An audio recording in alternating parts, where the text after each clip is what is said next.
નમસ્કાર મિત્રો, વિડીયોમાં તમારું સ્વાગત છે। તો મિત્રો, અત્યારે હાલની ખૂબ જ મોટી અને દુઃખદ ખબર સામે આવી રહી છે।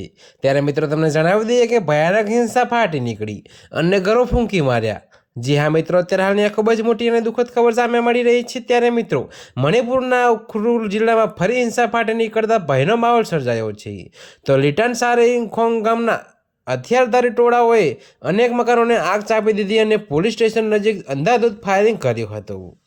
જી હા મિત્રો, અત્યારે હાલની આ ખૂબ જ મોટી અને દુઃખદ ખબર સામે મળી રહી છે। ત્યારે મિત્રો તમને વધુમાં વિગતવાર જણાવી દઈએ કે નાગા અને કુકી સમુદાય વચ્ચેના આ ઘર્ષણને પગલે લોકોએ હિજરત શરૂ કરી છે। જોકે મિત્રો, પરિસ્થિતિને કાબૂમાં લેવા પ્રશાસને અચોક્કસ મુદતનો કર્ફ્યુ લાદી દીધો છે અને મિત્રો સુરક્ષા દળોનો કાફલો ખડકી દેવામાં આવ્યો છે। ત્યારે મિત્રો, અત્યારે હાલ માટે આટલું જ। મળીશું નવી અપડેટ સાથે। અને જો તમને અમારા વિડીયો પસંદ આવતા હોય તો વિડીયોને લાઇક, કોમેન્ટ, શેર અને અમારી ચેનલને સબસ્ક્રાઈબ કરવાનું ભૂલતા નહીં મિત્રો।